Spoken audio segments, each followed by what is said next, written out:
All right. So we are on, we are live. It's another day in paradise. I'm actually broadcasting live from Arizona, and I'm in a moving flying vehicle. It's really amazing. We have a great guest today. But before we get rolling, we're going to ask John Butler to send some good vibes and get us going with music. I've got sunshine, cloudy day. Oh, when it's cold outside, you know I've got the month of May. Well, I guess you say, what can make me feel this way, my girl? Well, that's a new one. That's a new one. I like that, Johnny. Thank you. Johnny, how are you today? I am doing fine. I am in one of the most interesting parts of my life in terms of the world. On the one hand, I'm working with lots of startups in America and indeed around the globe.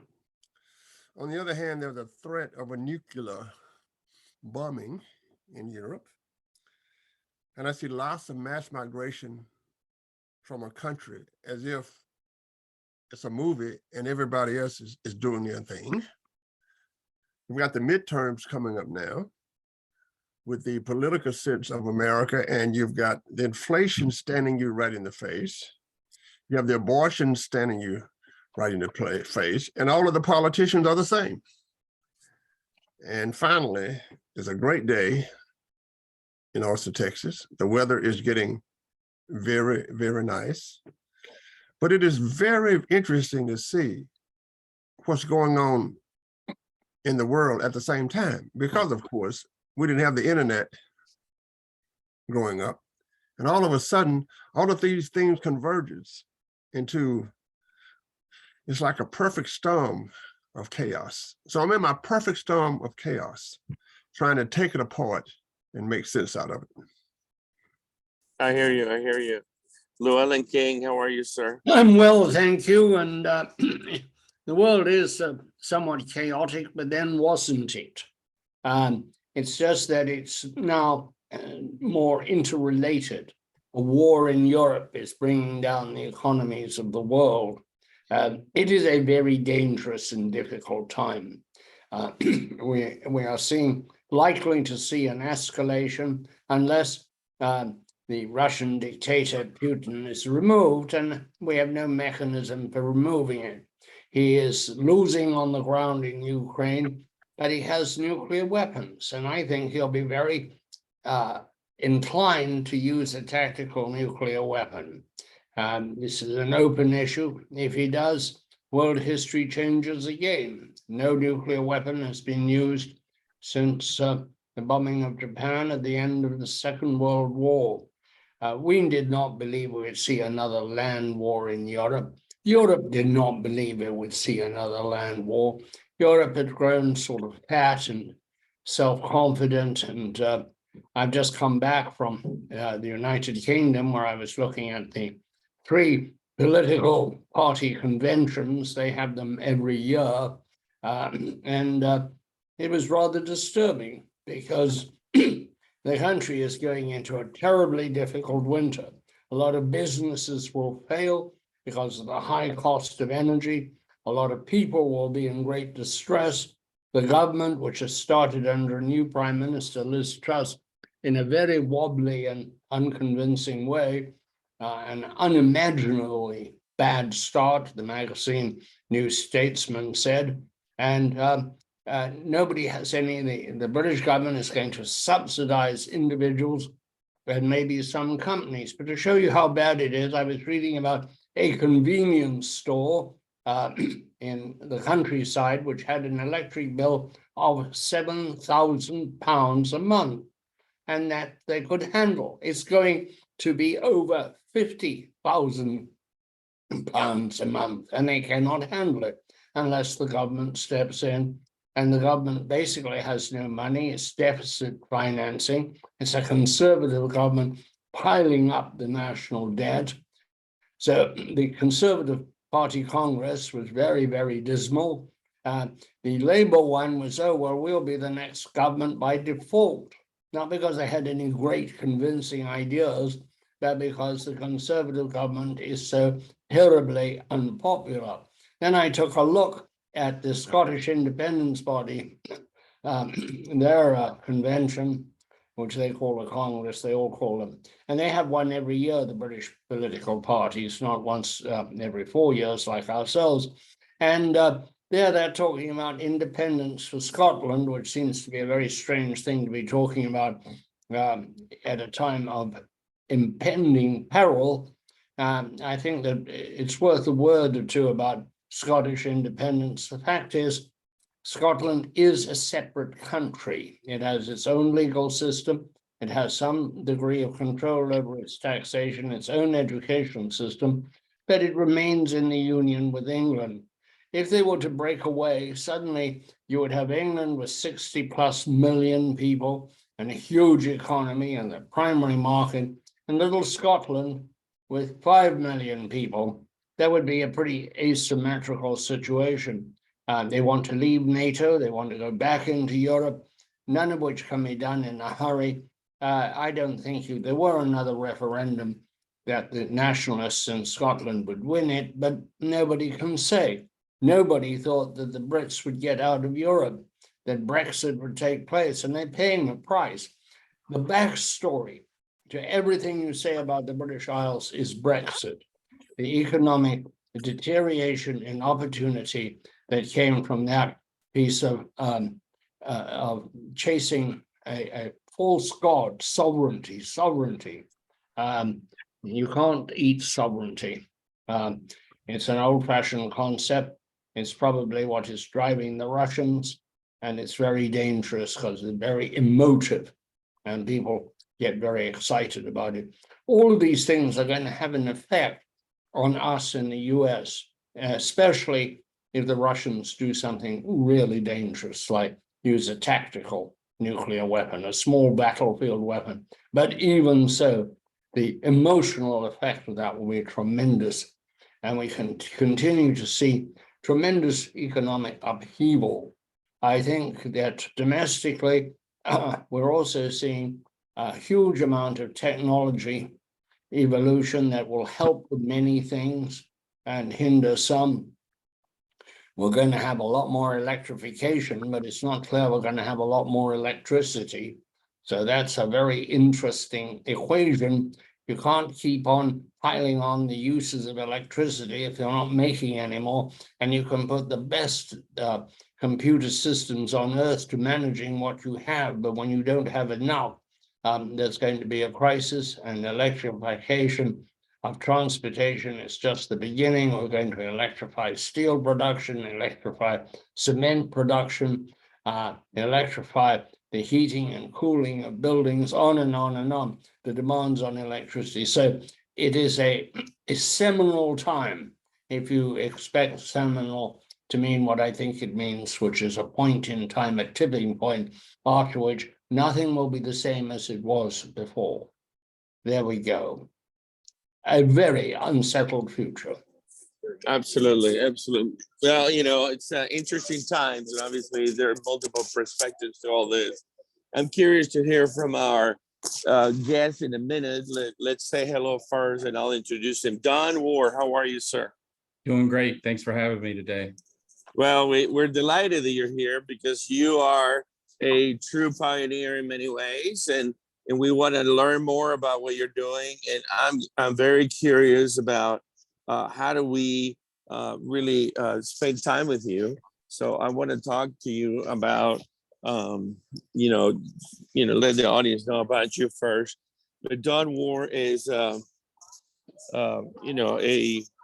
CEO and founder of Laundris, which I find it to be an amazingly interesting business. We're going to hear from him for the whole hour. And prior to Laundris, Don was a Microsoft Azure enterprise executive. And, you all know that Microsoft is my first alma mater. I had the opportunity of being the first product manager for Windows, working for Bill Gates a long time ago. And after Microsoft, or before Microsoft, Don was with IBM, another great company. And then he also was with several other companies, always as a business development, sales executive, a very entrepreneur guy. He has a BS in engineering technology from North Texas University. And as I understand it, he shares with me being a hardcore cowboy fan, among many things. And so Don, welcome to the show. Yeah. Thanks again. Really appreciate it. Absolutely. Don, we'd like to hear from you. So you heard these two gentlemen, and by the way, if they quarrel among each other, stay out of the way. Don't get in the middle of that. But tell us your thoughts of COVID, a change of transition. We think that COVID has helped digital transformation. It's accelerated things.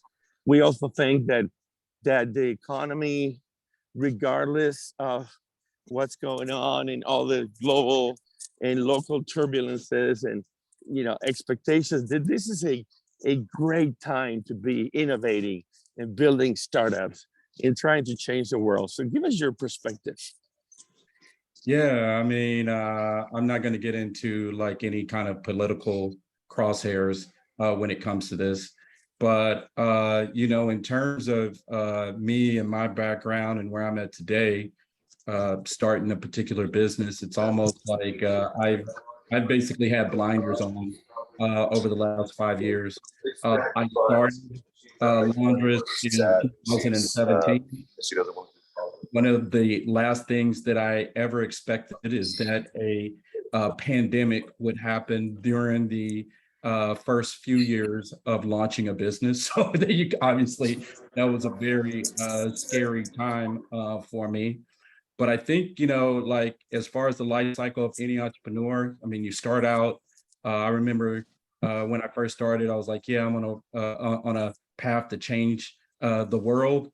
And then you start finding out there are a lot of things and rigors of being an entrepreneur, doing a startup that are out of your control. So I think my mantra for the most part is always been control what I can control, stay focused, stay tuned into the day-to-day, make sure that my team gets all of the resources that they need to continue, make sure that I have a clear head so that I can go out there and blaze my path. And so whether that's the economy, whether it's things going overseas, I tend to pretty much stay hyper-focused on the day-to-day operations, just trying to build a great business. Awesome. So any thoughts that you can share on your business itself, the what you're in, the company? Tell us a little bit. Where are you in your journey, and what do you all do? Yeah, so I think you alluded to this when you made the introduction. We're all about digital innovation. I consider myself to be a pioneer in the space of precision technology. And there were some things that really helped me in terms of going down this path. Number one, at my job at Microsoft and IBM, and previous to that, I was at VMware. I was initially one of the first cloud sales reps at VMware when cloud really was just becoming a thing. I took that experience and over a period of a few years, looking at new and emerging technologies that could be brought forth through the use of cloud computing. I also saw new and emerging technologies around physical to digital transformation. And so back in 2016, 17, when I started the business, I actually saw a couple of use cases that really got me interested in what the future was going to look like. Number one, I saw a company overseas called Berenson that was starting to use RFID tags internally for operational excellence. And they were working with large operational companies around textile distribution. And I was like, that's kind of interesting. They were starting to insert RFID tags into them. And, shortly thereafter, one of my mentors, who's also a professor, thanks to Johnny Butler, but one of my other mentors, who's a professor at Stanford, ended up writing a book. And the book was basically forecasting what he felt was going to be a change in direction and what was going to be in a new and emerging technology. And what he forecasted was that from the year 2016-17 to 2024, that we were going to see 500 billion connected devices on the planet. And he also stated that being able to understand all of the data and attributes from these physical things would be the next frontier behind data and evolution, and that being able to determine insights, being able to use AI and ML, being able to tie that into a lot of the data points that you could gather through AI, ML, and scanning points, you would be able to uncover different sorts of data, and you would be able to determine different types of business intelligence. You fast forward, and that's several months after reading about the use case for Barrison overseas. There was a company that sold or actually purchased Barrison called Elis, which is a French company. That company actually acquired Barrison for $7.1 billion. And after that, I was like, wow, okay, maybe there's some validation to this specific use case, along with Dr. Tim Cho writing a book about what he was forecasting in the future. At that point, it started my journey as an entrepreneur. And I decided that if, I was on the new and emerging side of cloud computing, new and emerging side of what the digital revolution was going to look like over the 5 years. And if it was in the earliest infancy of it, I wanted to be a part of that. And so you fast forward 5 years later, in all the principles that I learned in the book from Dr. Tim Cho, which revolve around taking a thing, collecting information from that thing, connecting that thing, learning from that thing, and doing from those things, have been applied in our business. So, and it's actually what I would consider to be what I've built, which I do have a couple of patents, again, thanks to Dr. Butler, and I have a third one that's on the way, international patent. But what I would consider it is a fully implemented product that is working here in the Austin area, fast forwarding 5 years ago. What most people don't understand is that we have the world's smartest hotel in downtown Austin. The hotel is called Tommy and Thompson.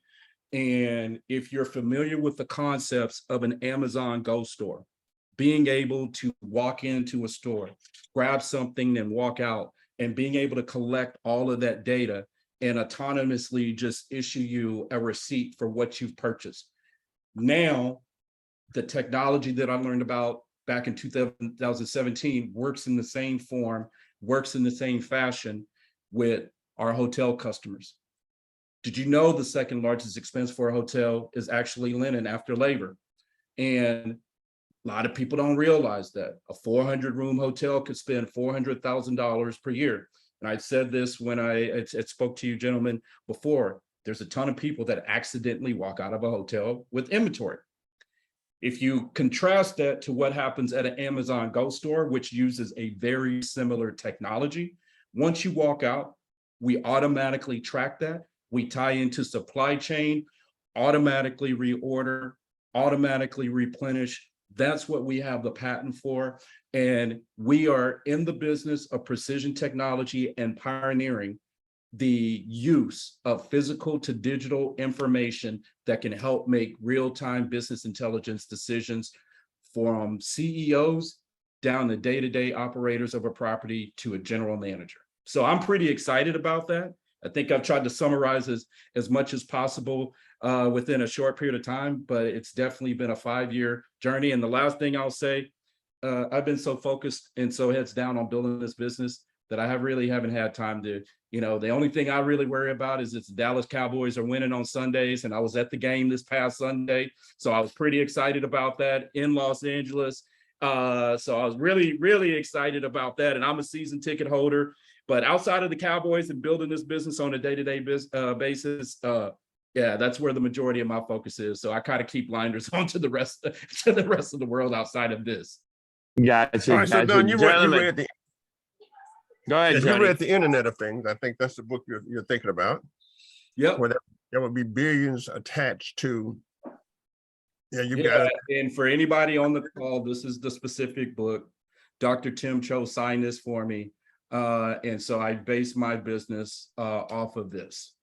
I do have Precision, that book. It's a real good principles, book. practices, and solutions for Internet of Things. Yes. I want to talk about your business model. I see that cowboy stuff back there. Yeah. I want to think about your business model. And in the Internet of Things, there are two things that have happened. In the movement of information, there was a scholar who said anything that's digital will be free. And in the movement of material things, as you have, the question is, what does your business model look like? So I envision a hotel that use your product to have all of its linen digitized. No wonder my robe in my closet is going off, buzzing at me. Did you put a So when you think about your business model, let's think about a typical hotel, or let's think about a chain of hotels. Just tell me how you make money. Yeah, so our business model has been evolving, and I don't mind sharing that from a technology perspective, my background was Microsoft. And I think over the last several years, people have looked at me as the laundry guy. And so I think the question you asked is a very good question in terms of what I was looking to prove out. And what I was looking to prove out is that if you look at my background and its nature, it started in technology sales with security, and then I moved to cloud computing. The way that I look at this business model as a new and emerging technology is based on the fundamentals of cloud computing along with emerging technology. Now, I made a bet 5 years ago that there were going to be new and emerging technologies. Thus, I went into the Internet of Things. And when Tim wrote the book and talked about the basics philosophy, a lot of things at that point hadn't been in play. For example, the economies of scale for scanners has come down in price, has allowed for the price to come down. The economies of scale for RFID tags have come down. And 5 years ago, I didn't really have some of the partnerships that I have today in terms of going out, talking to someone who could provide inventory, that could provide the chips, that could provide the scanners, that could provide all of this. Now, where is the business model still evolving today? There's a big thing that happened for me as a break because I totally went into this with no expectations, just thinking, again, I could change the world. But are you familiar with Walmart? I think I am. Exactly. Walmart just issued a mandate earlier in 2022 that states that anyone who provides consumer goods or home electronics has to ship with RFID technology. The good news about this is 5 years ago, Walmart hadn't done that. The good news is 5 years later, they are doing that. The mandate just went into effect in September of 2022, just last month. So what has that allowed me to do? Well, I actually found out that one of my vendors, who is a partner with Walmart, he's forced to start shipping with RFID. It means the price is going to start to go down a little even further. And when you look at my business model holistically, it is based around 3 different points of how we make money. We make money in terms of, think of us as like a utility service, right? We have metering, we have sub-metering, very similar to cloud computing, where you have capacity, you have load balancing, you have failover things. The first thing that I learned how to do when I went into businesses, I didn't know how to run a laundry facility. And I never really looked at it as a laundry facility. I just looked at it as a processing center for data to come in and come out. Now, today, 5 years later, that actual processing center has scanners, and we've gone out and we've started to add hotels who have scanners. So the 1-to-1 ratio of data leaving and arriving created a business model that was very similar to cloud computing. I can track what's leaving a facility and arriving at a facility in real time. And over a period of time, Dr. Butler, I really feel that's going to turn into a metering service to where if you look at a laundry facility, it's no longer a laundry facility, it's actually a utility provider, just like you would be tied into electricity. Very similar to cloud computing. The second aspect of this is, in order to sell this solution, we had to go to the hotels because the hotels had the immediate problem, and that is somebody walking in and out of their hotel. Going back to what Andrew said, the recession, COVID, upcoming recession, COVID decimated the hospitality sector. Things that they used to do, before COVID, in terms of taking 4 or 5 different people, sticking them in a room for 4 or 5 days. And believe it or not, they manually counted all of those items by hand. That became outdated when the price of the scanner started coming down. And so now, if you can group that inventory and track that through through real-time digital transformation, what you have is, I've essentially built a platform that tracks what's going out, what's coming in, what's going out of circulation in terms of the full life cycle management. And now we're in a position with using the AI and ML engines proprietary that we built, thanks to you again on the patent, that once we are looking at what's leaving, what's arriving, what's coming out of circulation, we're using AI ML engines to send signals that say they need to be reordered. So the second thing that I've added to the business model is, now I have a utility service that's tied to a customer. With that customer, I can track all of the items in real time. The last part, and where we make money, is basically through supply chain, and that's the last module that we're working out right now. When you combine the fact of using a metering service with the fact that you're managing inventory management, and you have a full dashboard that keeps track of this, and you have the AI and ML that helps to make that particular property smarter, now we can pass that through the supply chain. And with supply chain, the way that supply chain had normally handled inventory in this particular industry is through a piece of paper and a spreadsheet. Now you're combining the power of artificial intelligence, machine learning, along with the Internet of Things. And what we're able to do, which has transformed over the last 5 years, is now once inventory gets low within a system, we can automatically send reorder and replenishment notifications to a customer. And as opposed to a customer ordering in excess, opposed to a facility overstaffing, those 3 modules completely optimize each other, become more efficient.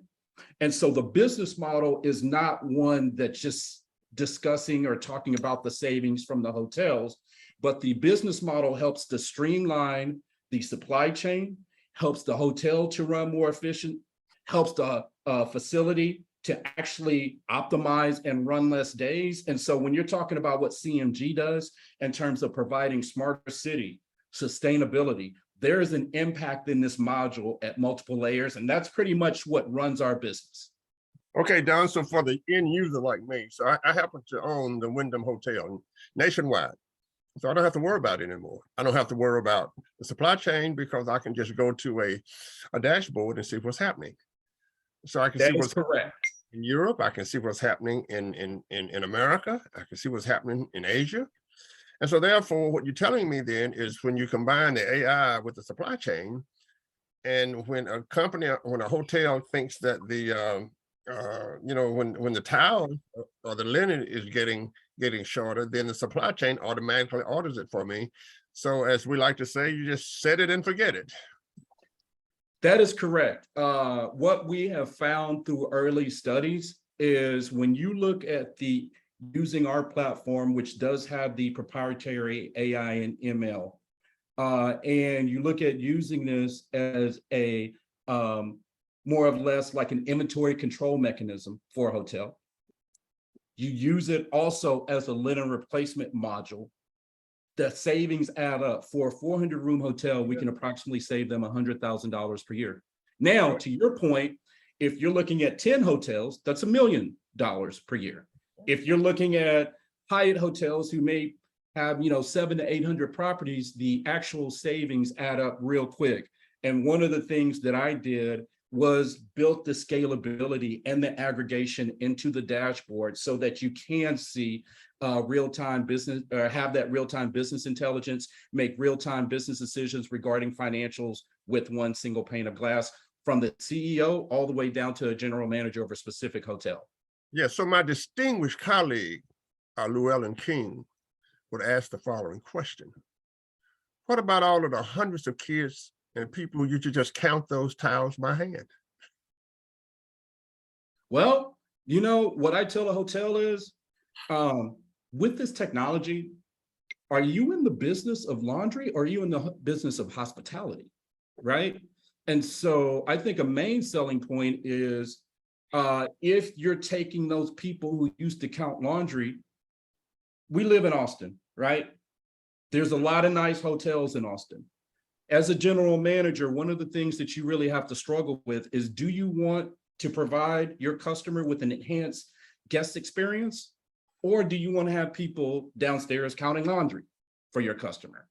I'll let them make the decision, but 10 out of every 10 times, Dr. Butler, they're going to say, we would rather have somebody who is making sure that the experience that you, Andres, Mr. King had when you check into a hotel and you stay there is more in line with what you're paying for, as opposed to some guys in a dungeon counting some laundry.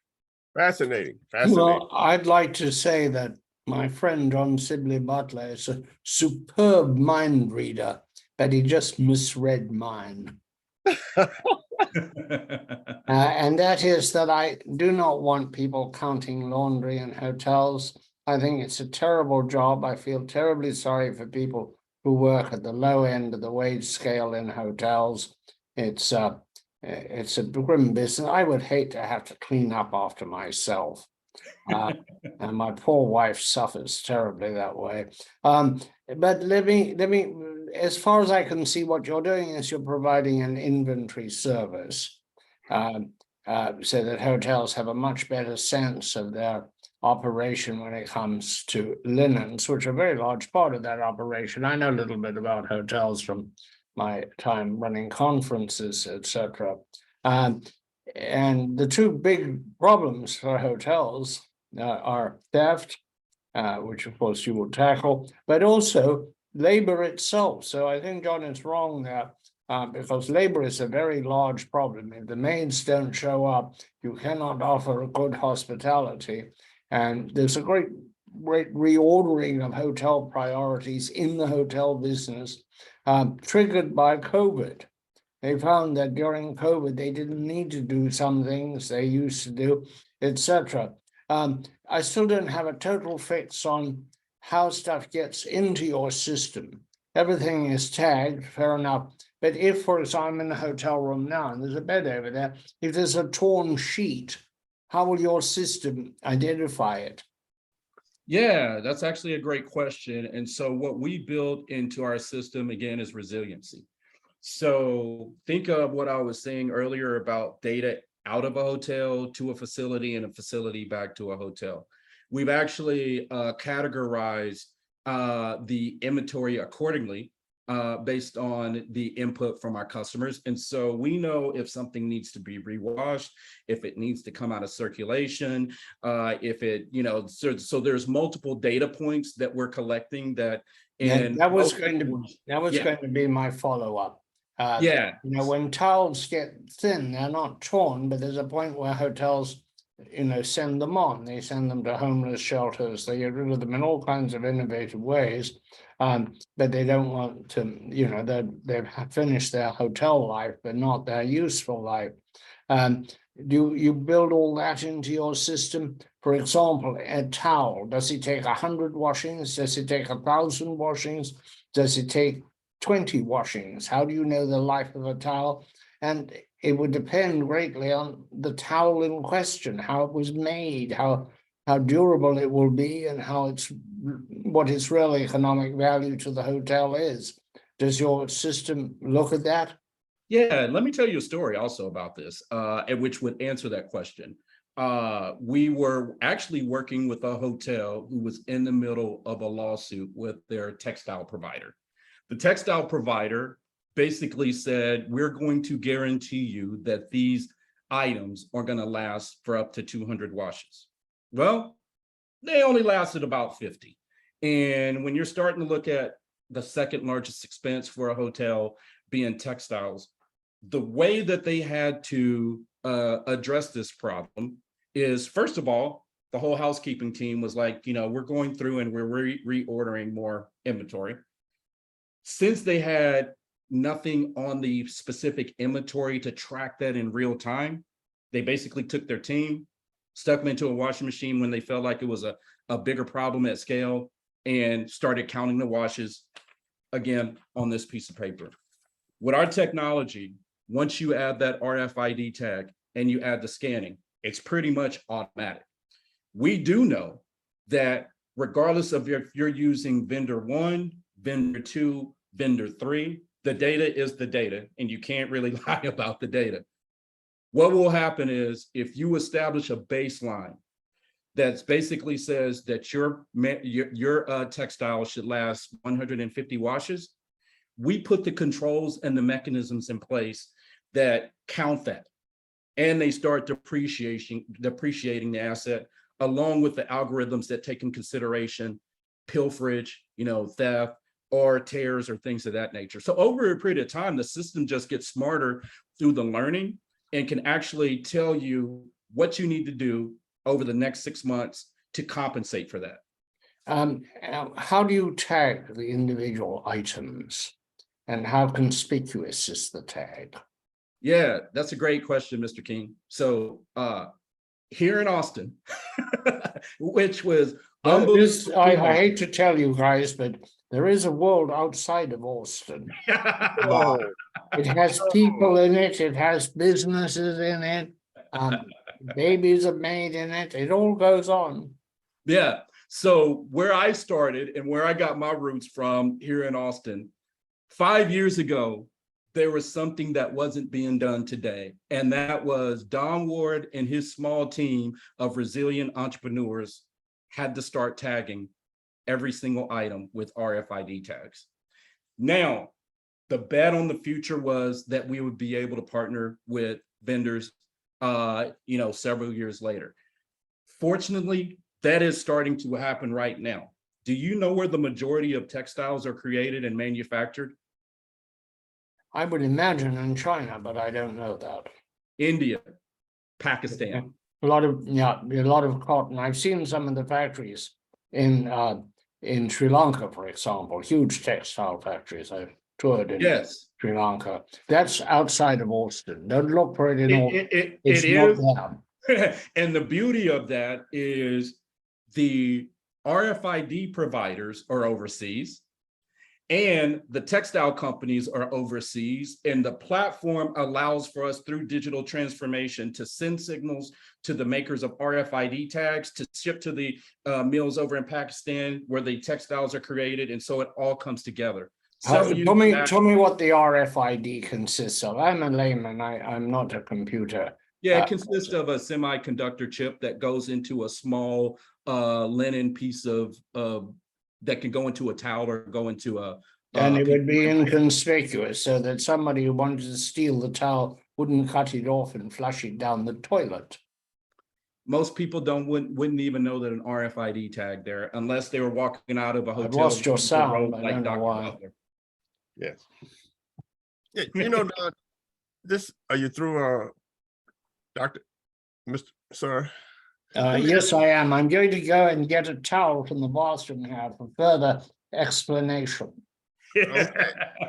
Let me just ask you this. I like looking at business models, and they had an Israeli company called Waze at one time. And yes. Waze did extremely well. And of course, Waze is a little different because it can predict where you should go. It can show you there is a truck on the side of the road 2 or 3 miles up the road. It could get alternate routes for you based on the traffic. And to me, from a comparative point of view, And as you said, there's a learning algorithm where you can. I have returned with a prop. Oh, I am sorry. There is a towel, a face cloth, a lot of space to put something. Yes, well, go ahead. Well, let me just finish this, Llewellyn. So my question is that, and Waze just took off. I see a lot of similarities, especially when you say there's an interaction between Llewellyn in his hotel room, and he can let you guys know what's really going on in the room. Well, this is what happens with Waze. People would call in, they interacted with the satellite up top. So do you see any similarities between, I study business models, between your model and a Waze model that gets me from Austin to Dallas based on traffic and tells me exactly what's going on the highway? Now you'll be able to tell me exactly what's going on in the hotel. You see any similarities at all? Yeah, I think I could see some similarities there, because when you, and I'm going to give you an example, going back to our initial customer. And have you ever checked into a hotel room late and they told you you're checked in and they told you your hotel room wasn't ready? I have an American Express Platinum. That never happens to me. Maybe Llewellyn can answer that question. Well, if you've ever tried to check into a hotel room, go ahead. Yeah, and they said that your room wasn't ready.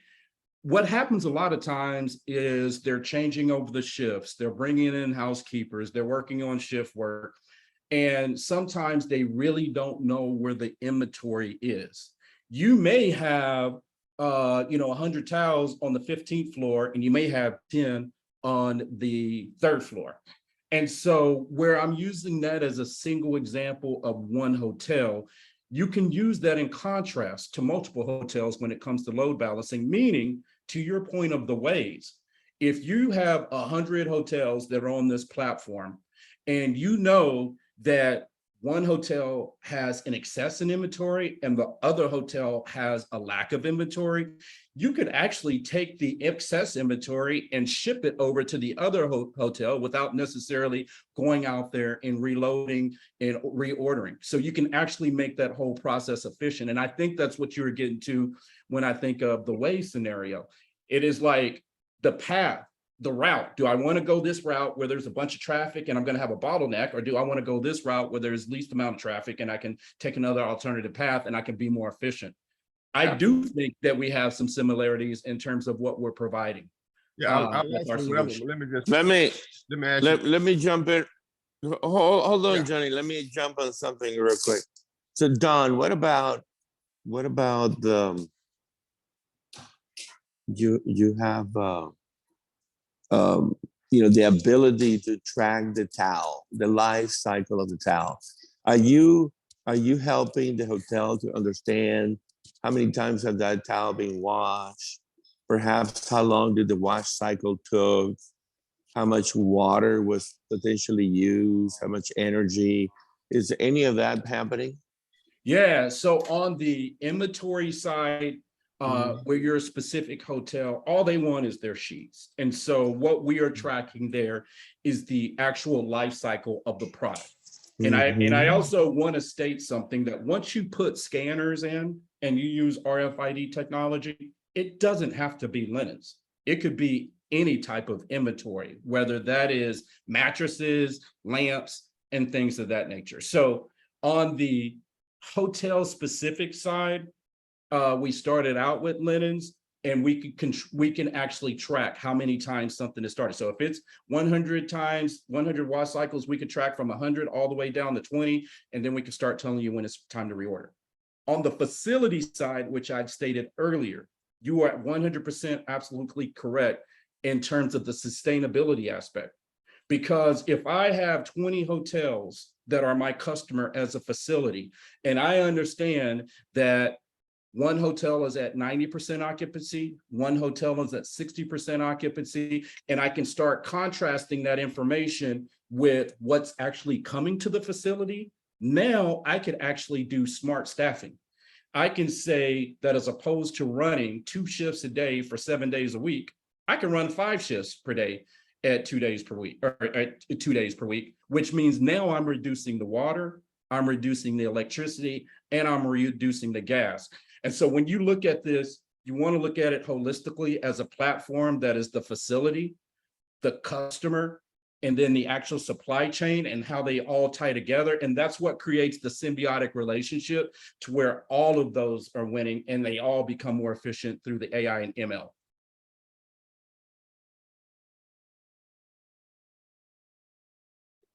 We can't hear you, Andreas. Andreas, you're muted. You're muted.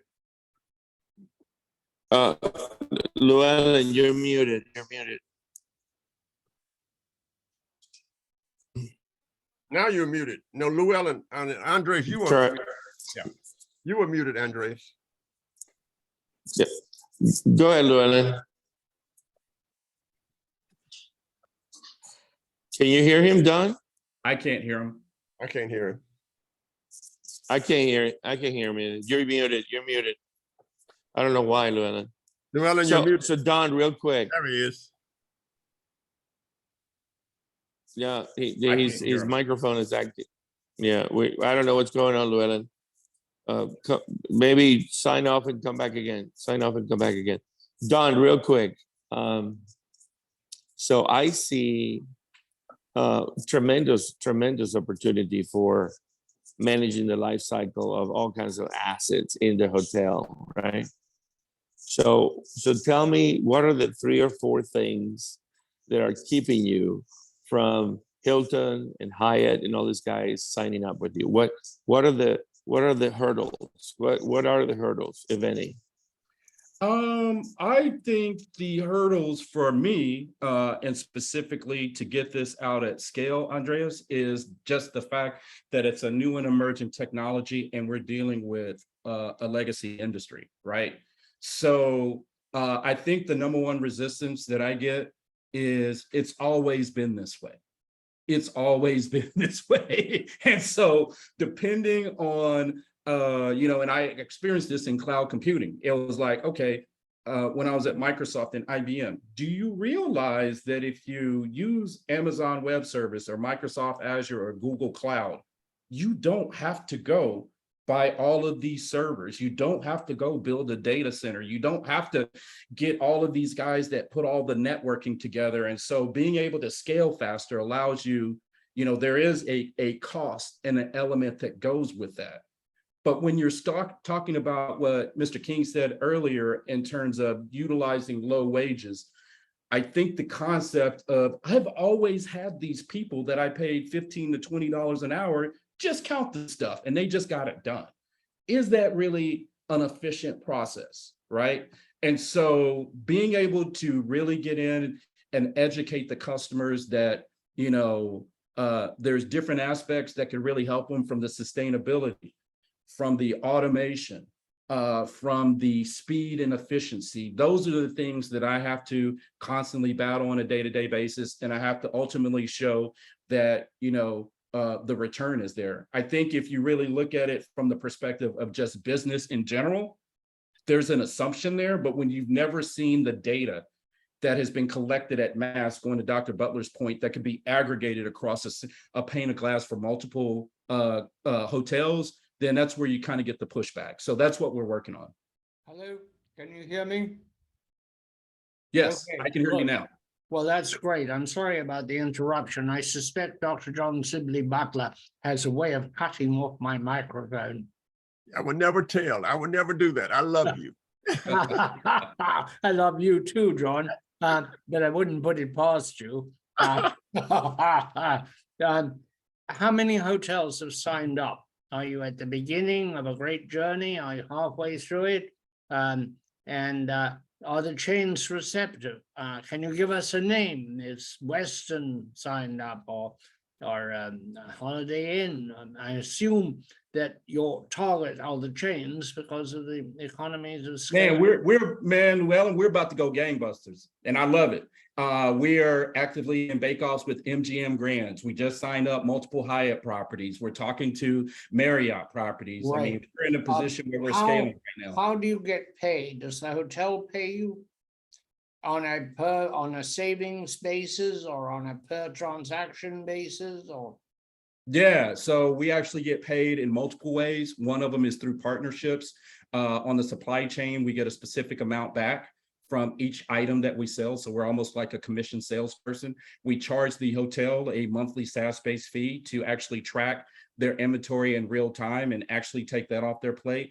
And then when it comes to the actual facility side, we charge a metering charge to where basically every specific charge that comes through from every type of drop off or pickup, we make money there. So we actually make money in about 5 or 6 different ways, as opposed to just one straight SaaS-based fee. And is this going to be primarily or exclusively for chains, or does this extend, say, to restaurants? They use a lot of Actually, we have on our roadmap. So actually, that's one of the best questions today. So there is. Don't say things like that. It does so upset Dr. Butler. I'm not trying to upset anyone. It does. It does. It really does. Yeah. But what I want to share is through the business model that we created and we started to build, there is a single economic entity that is very similar across multiple verticals, and that is cost per occupied room. All right, a hotel is really looking at maximizing its revenue by making sure that their occupancy rate is as high as possible. Do you know who else has a same similarity when it comes to this? It's healthcare. You know, you have patients in beds, healthcare, hospitals make more money. Hospitals have gowns, they have towels, they have linens, they have other things that need to be tracked. And so the interesting thing about that is that cost per occupied room remains the same, but the variables adjust. And so now that we have gone through the hardest part of building the technology, building the platform out and testing the AI and ML, it's relatively going to be easy for us to transition to healthcare, so much so that by the summer of 2023, we should be transitioning into that vertical as well. Presumably, if you raised healthcare, which is hospitals, and where the laundry bill is incredible, this is an enormous new opportunity for you. It is, and I would say this, that everything that we've done has been methodical. It wasn't by happenstance. Hotels, it was easier to go approach a hotel during COVID and talk to them about a problem at scale versus going and talking to someone in healthcare. And we really felt that being able to master what we were doing in the hospitality sector was going to allow us to enter into the healthcare sector. Variables have been the same. And so we feel that that really helped us.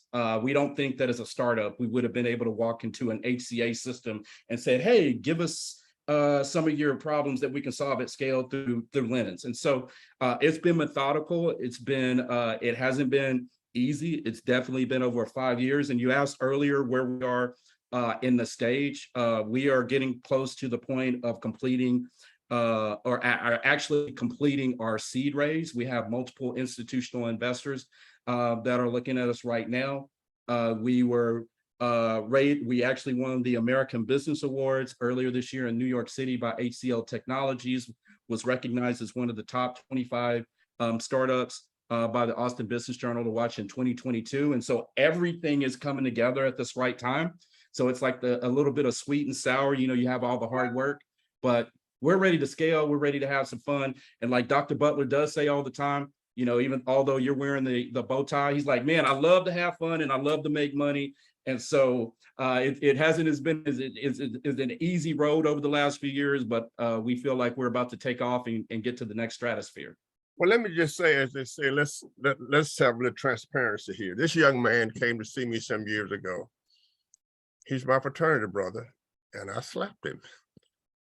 And I sit him down, me and another fraternity brother who happens to be over IBM Austin. And we sit him down at a restaurant and just beat the living hell out of him from a conversation. That with an ass, I take it. And I tell you, he learns. He's doing exceptionally well. And we are so proud of him from the, especially coming out of corporate America. And because he came out of corporate America, gave up all the safety. And from the patents to the investors, and we're just proud. And, you know, it was something that I had never thought of. It was something that I said, okay, tell me what you want to do.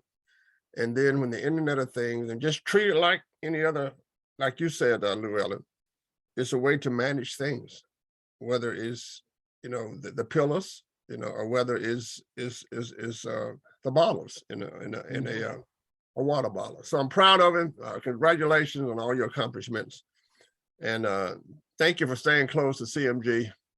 I think we have to get you involved in that, because in terms of, you know, letting you scale throughout the world and meeting around people, it would be good to be in such an organization. Yeah.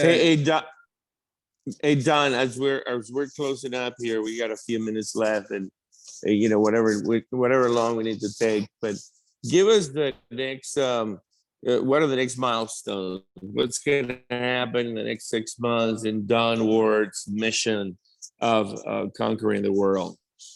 Yeah, so we have already forecasted what our revenue is going to look like next year. We'll be adding a few more members to our development team to actually push forward over the AI and ML. We actually made a couple of breakthroughs most recently, and that is we're actually starting to forecast based on historical data what the occupancy rate should look like for some of the hotels. And you'd be interested in knowing that that's not something that's normal, but when you lay the scan data on top of the historical data, you know, I would say that me and my team have seen some interesting things with just the data, because it's just straight data, right? You don't have any feelings towards it. You don't go biased either way. You just look at the data, and you would make determinations of it. And so we're going to be pushing the envelope on that more, gathering more insights. What we have found is, through some of the insights, is that if you have not enough inventory, so you have below par inventory, you actually end up spending more on labor. Now, you might have thought that beforehand, but the data is showing us that. And so we'll double down on that, put the AI and ML engines in place, and then basically we're starting the development of our supply chain module right now. And so the next major milestones for us is really adding the team to continue to grow.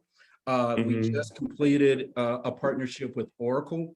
So now we have a baseline for our ERP system, which could be tied into Oracle Opera. What a lot of people don't know is that the largest PMS system that manages hotels in the world is Oracle Opera.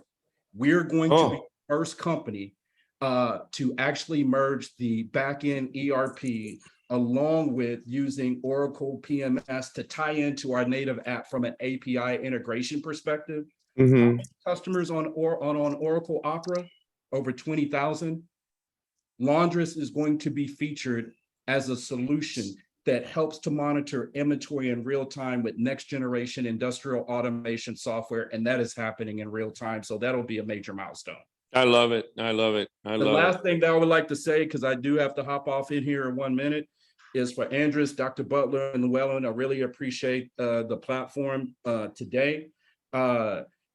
I know that most people who are listening and people who may watch the recording, the narrative is changing from us, from being a laundry company. When you start looking at the impact on the smart cities, you start looking at the AI and ML, and you start looking at the benefits that you get from the platform that we provide.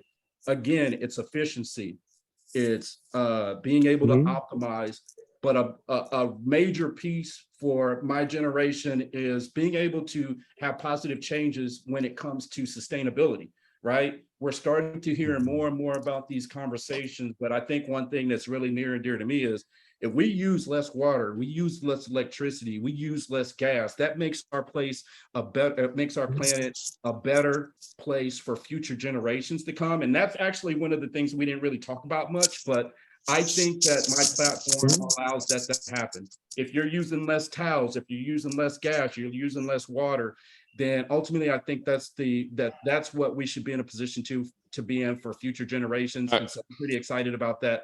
Appreciate the platform to talk with you guys today. Much One appreciated. question. My last question, speaking of efficiency, what are you going to do with Dak Prescott? Don't answer that. Well, Cooper Rush is undefeated as the backup quarterback, and I'm almost hoping that Dak doesn't come back. That's right. I agree. All right, guys, I got to run. I really appreciate Don you. Ward, I salute you. I salute you in particular for having survived John Sibley Butler. You should get a special medal just for that. And wonderful business, very exciting, and all the best to you. Thank you guys so much. I'll talk to you later. Thank you, Don. Thank you. Bye. Right. Very interesting, huh, Llewellyn?